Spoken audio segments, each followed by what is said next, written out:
आज 6 मई को भोजपुर शहर में तेज हवाओं के साथ मौसम बदल चुका है। हम आपको हमारे चैनल जनता की बात के जरिए भोजपुर शहर का ये नज़ारा बता रहे हैं। आज दोपहर 2 बजे के बाद तेज हवाओं चलने से लोगों में घबराहट थी।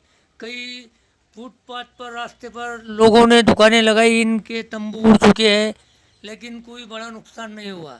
लेकिन 5 बजे अचानक तेज हवाओं के साथ भोजपुर शहर में मूसलाधार बारिश शुरू हो चुकी है और पूरे शहर की लाइट भी जा चुकी है।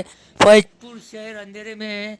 हम आपको भोजपुर शहर का ये नज़ारा बता रहे हैं हमारे चैनल जनता की बात भोजपुर पर। मैं हूँ शाकिर मलिक, जनता की बात आप तक।